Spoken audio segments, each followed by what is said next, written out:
Entonces ya él se fue, salió trasladado, se fue para el Caquetá, siempre con el deseo de ir a visitarlo, pero nunca lo logré, pues ya tenía que viajar con los dos niños, el niño estaba muy pequeño, yo estaba en recuperación, entonces quedé muy delgada, me veía, pues yo soy bajita, delgadita, entonces era muy chistoso porque parecía una niña más bien, con dos niños jugando, entonces a él ya no le gustó mi condición física, ya no le pareció tan atractiva. Obviamente yo estaba en un momento de vulnerabilidad, hasta ahora me estaba recuperando física, emocionalmente, psicológicamente, toda la situación. Ya mi mamá logró que mi hermano se pudiera trasladar para acá, para la casa de ella, y ya yo quedé solita ya en el apartamento con los dos niños.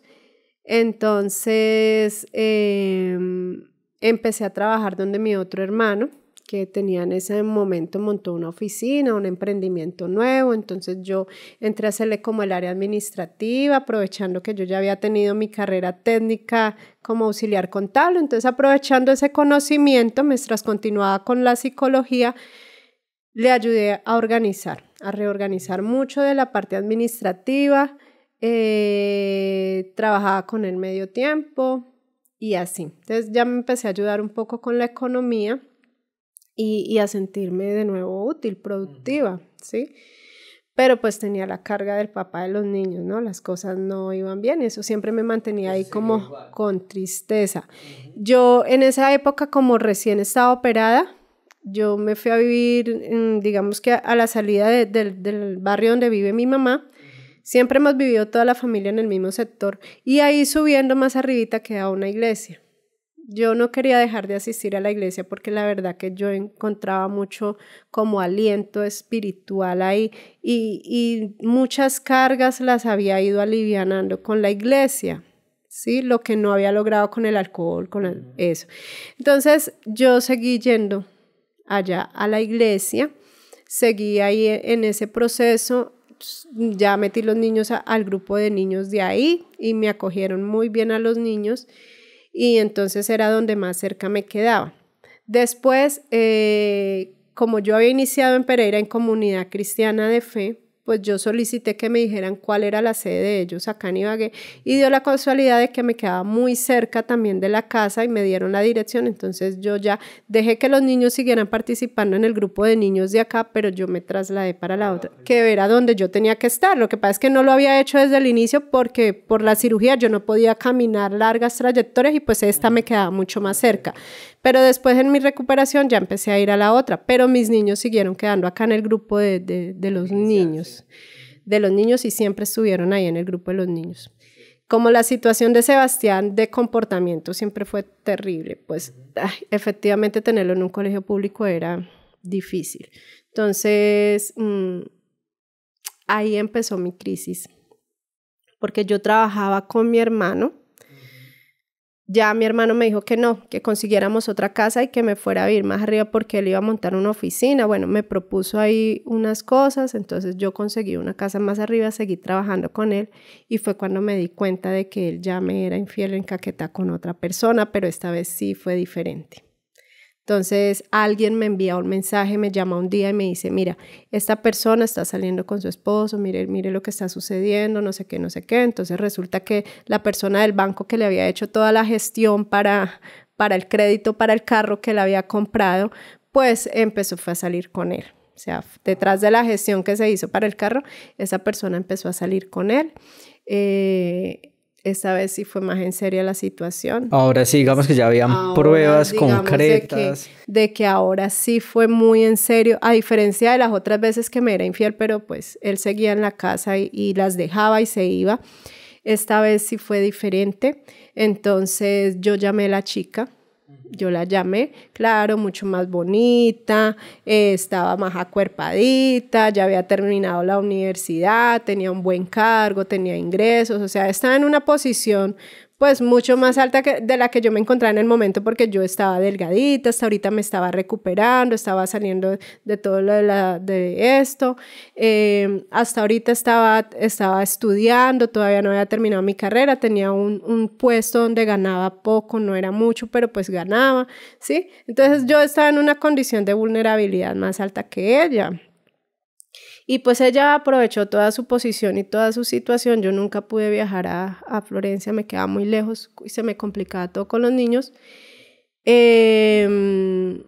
Digamos que esa vez sí fue en serio, yo la llamé a ella y le dije, bueno, es que yo soy la esposa, yo tengo 2 niños, acabo de tener otro niño, no ha cumplido ni siquiera el año. Y la respuesta de ella fue, o sea, crucial. La señora muy decentemente me dijo, pues lo siento mucho, si él no la ama a usted, yo no tengo nada que hacer. ¿Acaso es usted la primera mujer que se queda sola en la vida y puede criar sus hijos sola? Y yo quedé así como wow, o sea, esto es generosidad femenina. Y yo quedé, y me dijo, si tiene que preguntarle algo, pregúnteselo a él, no a mí. Y yo, bueno, así fue la situación. Él la tuvo ahí, digamos que ahí bajo perfil como 1 año. Sí. Pero yo ya sabía que estaba con él. Tú sabías que él estaba, pero pues ya, tú seguiste tú. Ya él dejó de venir a la casa, ya él me quitó la tarjeta, ya él empezó a pasarme cuota, ya él dejó de venir a la casa, ya él empezó hasta el año que ya la publicó en fotos y ya toda la situación. Ah, pero él te dijo a ti, ya ¿terminamos o simplemente sí. Se alejó? Él ya me dijo, Marcela, acá se acaba todo. Ajá. El niño recién yo había salido de la cirugía y todo, o sea, hasta ahora me estaba recuperando y el niño estaba pequeño. Y, eso fue muy duro, durísimo, a mí me dio... No, yo sentía que el mundo, o sea, cómeme tierra, que el mundo se me venía encima. La verdad fue una situación muy difícil de manejar porque al inicio a mí me dio muchísima ansiedad. Yo no comía ni dormía. Entonces volví a decaer físicamente, entonces estaba muy flaca, demasiado, o sea, emocionalmente yo no sonreía, yo no sabía qué era ser feliz, yo no sabía qué era estar bien, yo no disfrutaba absolutamente nada. Entonces mi mamá empezó a vender pan, entonces me ayudaba con los niños y ya empezaron los comentarios de la familia, entonces que ya mi mamá era la que nos mantenía, que mi mamá cuidaba a los niños y yo, pero entonces yo estoy pintada, o sea, empezaron a anularme. Sí. Fuera de que él me anuló como mujer, entonces en mi casa también me empezaron a anular como mamá, ¿sí? O sea, como si lo que yo hiciera no tuviera valor. Entonces, a mí eso me molestó muchísimo. Mucho del hecho de que yo estuviera en la casa organizando, pendiente de los niños, de que yo tuviera que acostarme a la madrugada estudiando, al otro día levantarme a ayudarle a mi hermano a trabajar, de que estuviera la carga del otro más la carga del otro. Entonces, no, ya todo giró, fue en torno a mi mamá, que pobrecita ya tenía que salir a vender el pan. Y le agradezco muchísimo a ella porque sabía que no era fácil y que me estaba ayudando, pero era un trabajo en equipo, o sea... Entonces a mí me molestó muchísimo de que que me anularan aquí y me anularan allá. Entonces ya vino el conflicto con él, pero empecé a cogerle mucha rabia a mi mamá. Sí. Y empecé a sentirme anulada por todos lados. O sea, yo no existía, ¿sí? Mi mamá era la mamá de los niños y era la que trabajaba y mantenía la casa. Y pues como mujer tampoco, porque el otro estaba con la otra que sí estaba bonito, de que sí. Entonces, como que todo lo que yo hice y todo lo que yo era perdió valor y no existía, me anularon. De todas maneras, yo me aferré a la iglesia. Entonces fue el tiempo donde más me metí con la iglesia, porque digamos que yo amo mi carrera, pero no lo hice de esa manera. Me enviaron unas gotas, me enviaban cosas y yo no las quise tomar, no quise tomar medicamentos, no quise tomar nada de eso. Un día intenté comprar unas gotas y nuevas vi que cayeron del armario y se rompieron en mis pies y yo no tenía un peso para comprar otras. Y cuando yo vi eso dije, Señor, esto es entre tú y yo.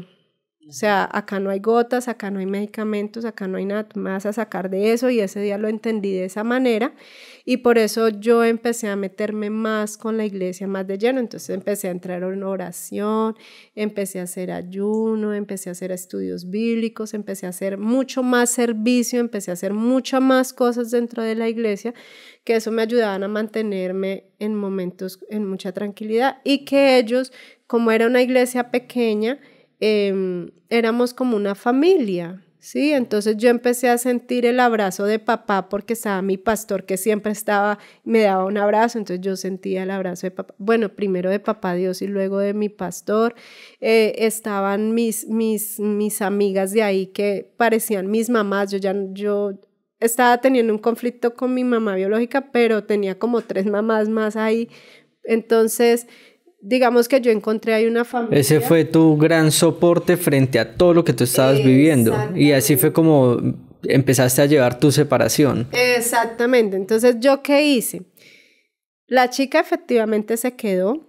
Él terminó toda la relación. La chica, entonces, la de Caquetá. 5 años duró con ella. ¿Y en esos 5 años ustedes alejados totalmente? No, él venía y él iba porque yo no le dejaba llevar a los niños. Los niños estaban pequeños.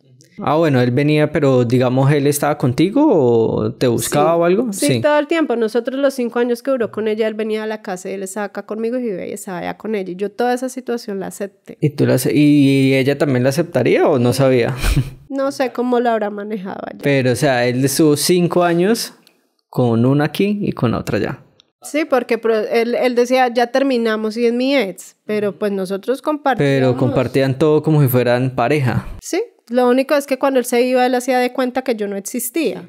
Pero si él venía acá, él estaba... No se le podían hacer reclamos. Aunque él venía y digamos que teníamos relaciones, pero cállese Marcela, o sea, usted no tiene derecho a opinar. O sea, sí.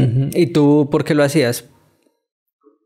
Ahí está la situación. Yo era una mujer con muchos vacíos, que venía con una autoestima muy baja, pisoteada por otra mujer, que venía en una condición de vulnerabilidad económica porque no estaba ganando lo suficiente, me estaba recuperando de una enfermedad, por lo tanto yo no me sentía bonita, agradable, ni nada de eso. Entonces cada vez que él me decía y me despreciaba físicamente, para mí eso era horrible. ¿Sí? Entonces, porque ella sí es bonita, pero yo no. Pero si yo sentía que él estaba conmigo, entonces yo, pero sí le puedo atraer, ¿sí? O sea, digamos que en esa parte yo en mi autoestima caí bastante, porque yo me sentí completamente pisoteada por completo y como que anulada como mamá, anulada como mujer, anulada por todos lados. Entonces, si él me daba un poquito de cariño, así fuera en la cama, pues eso me decía, ay, no, sí, todavía puedo ser... Todavía tengo oportunidad y como que no me voy a dejar de ella. Y no me voy a dejar de ella. Entonces yo no le dejaba llevar los niños, porque ¿cómo se le ocurre que ella va a ver a mis hijos y ahora se va a adueñar también de mis hijos? Además que estaban pequeños y yo no soportaba que lo único que yo más tenía así, que era ellos, me los alejaran. Entonces, si él se iba a pasar unas vacaciones, por ejemplo, para donde la familia de él, yo tenía que ir así me hicieran la cara que me hicieran, o así no les gustaba, porque yo sabía que no les gustaba en última, ¿sí? Y trataban de tratarme bien, porque yo no puedo decir que ellos me hayan tratado mal, ni me hayan despreciado, ni nada, pero sé que mucha parte había hipocresía porque a ella también la atendían bien cuando llegaba. Pero pues a mí me tenían que atender también porque yo llegaba con los niños, entonces ni modo que me iban a despreciar. Entonces, de manera que lo hacían por compromiso. Sí, por eso. Entonces, no, era terrible. O sea, eran unos vacíos horribles, caí, digamos que en el hueco más profundo de la degradación y de la autoestima, y con toda. Entonces, todos esos 5 años pasaron, yo le di el tiempo, lloraba muchísimo, pero empezamos, digamos que a hacer el proceso que tenía que hacer. Entonces, el proceso de aceptar de que él ya no estaba, de que él ya no me quería. El proceso es la sanidad. Yo tenía que hacer, una cantidad de procesos. Tenía que perdonar a mi papá, porque muchas cosas ya venían de atrás, ¿no? Del vacío y la atracción psicológica que hablábamos al principio, de cómo yo atraigo las personas, o sea, tanto anhelaba yo a mi papá que lo que terminé atrayendo fue prácticamente lo mismo, aunque a mí no me golpeaba físicamente, emocional y psicológicamente, sí, porque siempre estaba recibiendo palabras de desprecio. Y siempre estaba recibiendo miradas de desprecio y como... Ush. ¿Y en esos 5 años esta tipa no, la otra no te volvió a buscar? Nosotras en algunas ocasiones cruzamos comentarios, la verdad, nada agradables porque ella siempre tuvo su ego por encima del mío, ¿no? O sea, la mala del paseo era yo, la reina era ella. Ya pasaron todo este tiempo, digamos que yo empecé a vivir los procesos dentro de la iglesia. Mi fe se fue fortaleciendo, fue dentro de la iglesia. Lo que más ayudó fue eso, más que la carrera de psicología. Mi carrera yo la llevaba ahí, pero es que yo me aferré fue a la fe. O sea, yo llevaba mi carrera, pero yo nunca fui con un psicólogo, sino siempre me aferré a mi fe. Digamos que en algunos momentos me dieron algunos consejos, pero yo omití, porque yo estaba aferrada a algo que era la familia. Y que la restauración y que el divorcio era pecado y que entonces para mí todo eso era terrible, o sea, eso era fatal, yo no lo podía concebir en mi mente, yo lo único que podía concebir era que él en algún momento se arrepintiera y volviera a la casa, no más, ¿sí? Así estuviera degradada, así fuera como sea, así estuviera pisoteada, si él hiciera lo que hiciera, yo no lo podía concebir de esa manera porque yo nunca tuve una familia, mi papá divorció de mi mamá porque nosotros quedamos solos y porque yo no podía concebir de que yo fuera mamá soltera, de que los niños se quedaran solos, de que ellos no tuvieran la figura paterna, de que viniera otro hombre de pronto a causarles daño, sí, porque mi mamá había tenido una relación que se había fragmentado, entonces Sebastián tenía su comportamiento, entonces no, eran muchos miedos, muchos vacíos, muchas cosas.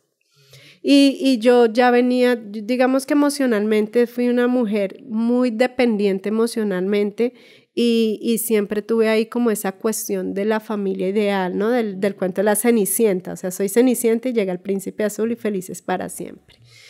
Pues bueno, este sapo como que nunca se convirtió, así le diera los besos que le diera. Entonces, no, mira que finalmente tengo muchas cosas que agradecerle porque él, a diferencia de mi papá, económicamente siempre estuvo y él no ha dejado de ver a los niños, así sea en tiempos, en meses, pero él siempre o los llama, pero bueno, los ama a su manera, pero ahí ha estado de alguna forma, a diferencia de mi papá, que ese sí se fue. Y entonces esos 5 años y tú aceptaste. Entonces todo eso se aceptó. Él venía, estaba conmigo 10 días, 8 días de sus vacaciones, luego salía y se iba para allá y dejaba de hablarnos todo el tiempo que estaba allá hasta que volvía de nuevo a trabajar y bueno, así pasó todo ese tiempo, un karma total. Pero en ese tiempo, en medio de ese proceso, yo fui haciendo los otros procesos, ¿no? Que fue el proceso de sanidad, que yo empecé a perdonar, entonces el entender lo que había sucedido con mi papá y poderlo sanar y perdonar a él, el entender lo que había sucedido con mi mamá y poderla perdonar a ella, poder perdonar a mis hermanos, poder perdonarme a mí misma, porque yo misma había sido muy autodestructiva, me había causado muchísimo daño, sí, con mis decisiones, porque yo no puedo culpar al mundo de todo lo que sucedía, yo era consciente y tomaba decisiones. Entonces, digamos que mis decisiones no eran las acordes, no eran positivas y yo estaba viviendo consecuencias de muchas de mis decisiones y así se fue haciendo el proceso, y poco a poco, porque fue muy poco a poco, yo fui soltando muchas cosas de él. Entonces, ya habían muchas cosas de él que ya no me hacían falta. Ya finalmente la palabra que yo nunca quise, que fue el divorcio, ya casi los 5 años, yo siempre me había negado a la posibilidad de tener que firmarlo porque siempre pensé que él iba a volver a la casa. Entonces, y yo no quería darle ese gusto a ella tampoco. Entonces, ya él llegó firme, nos vamos a divorciar, me va a firmar el divorcio. Como yo me había negado, pues él vino e interpuso una demanda. Y entonces, pues, ante la ley, yo ya llevaba 5 años separada de él. Aunque él viniera y se quedara a veces en la casa, yo tenía que firmar. Y, o sea, básicamente te puso una demanda para obligarte a que te separaras. A firmar el divorcio. Y ahí en esa demanda influyó también la otra señora. O sea, ella te llamaba y te decía algo. No, pero a ti directamente nada, cero. Imagino que sí, que o sea, ella sí presionado para que, bueno, ya tanto tiempo. Pero digamos, a ti no te cogió a llamarte ni nada. No. Si nosotras cruzamos en algún momento palabras, yo nunca fui grosera con ella, la verdad. Ella al principio, después de que me dijo de que si era que yo no era capaz y que, bueno, todo lo que ella me dijo, esa vez también me dijo que a mí me quedó marcado en el corazón y nunca olvido, o sea, fueron palabras específicas. Me dijo, si usted me busca, se arrepentiría de haber nacido. Así, como orgullosamente caqueteña que soy. O sea, un ego altísimo. Y no es una amenaza, es una advertencia. Sí, eso, advertencia en rojo. Entonces, la verdad, yo te digo, como yo entré en un estado de tristeza, de melancolía, lo último que yo quería era pelear, irme de las mechas con alguien. Entonces, yo finalmente me quedé callada, no dije nada al ver el ego y la imputé de ella y dije... recordé mucho toda la palabra y lo que Dios venía enseñándome en ese tiempo, ¿no? Entonces la palabra fue muy clara cuando dijo que los que eran humillados serían enaltecidos y los enaltecidos serían humillados. Entonces yo recordé eso en ese momento y yo dije, bueno, pues tendrá que montarse en su nube, quién sabe hasta cuándo, pero no seré yo la que va a poner mano sobre eso. O sea, siempre entendí que el que tomaba, como le digo, mano de justicia, no era yo, sino iba a ser Dios. ¿Sí me hago entender? Entonces yo dije, en algún momento Dios va a venir y va a reorganizar esto y no, ni siquiera quiero ser testigo de eso. O sea, allá ella con Dios el día que le toque su tiempo. Ok, y luego entonces ya te obligan a ir a firmar el divorcio. Entonces ya luego me obligan a ir a firmar el divorcio. Yo ya venía en un proceso anterior fuertísimo con mi familia, con mi iglesia. Ya venía haciendo todo eso, ya venía trabajando en todo eso. Yo me había cambiado de casa, me había ido de allá de donde estaba y le dije a mi hermano, lo siento, yo emocionalmente no puedo más, y renuncié donde mi hermano. Entonces ya me vine a vivir con una amiga de la iglesia en el segundo piso. Ella me arrendó, en el primer piso me arrendó, orábamos muchísimo, ella siempre estaba en consejo, yo iba a encuentros, yo iba a una cosa, a otra. Por lo tanto, yo empecé ya a fortalecerme y empecé a soltar un poco más. Y eso fue de a poquitos y creo que me demoré mucho tiempo, pero me tomé el tiempo que necesitaba. Y empecé a hacer todos los procesos. El día que me tocó ir a firmar el divorcio, que todos quedaron en shock y dijeron, Marcela va a morir ese día, fue un día completamente diferente a lo que todos se imaginaban, ¿sí? Menos mal él esperó 5 años para hacerlo, para que yo pudiera firmar sin derrumbarme, porque si lo hubiera hecho antes yo hubiera de verdad desfallecido, ¿sí? Pero ese día me arreglé súper bien. En medio de mis encuentros y todo eso con Dios, digamos que hubo uno en específico donde logré liberarme de muchas cosas y yo empecé a sentir que había pasado de muerte a vida, por decirlo así, porque yo ya empecé a disfrutar un poco más las cosas que antes. Ya en mi cara se empezó a ver una sonrisa que antes yo no sonreía. Yo podía ir a los lugares que fuera y yo no disfrutaba nada. Yo quería salir corriendo e irme para mi casa. Yo no quería nada, ¿sí? Así estuviera con mi familia, con los niños en los mejores lugares, con la mejor comida. Yo lo único que quería era estar encerrada. Entonces yo ya empecé a sentir cosas diferentes,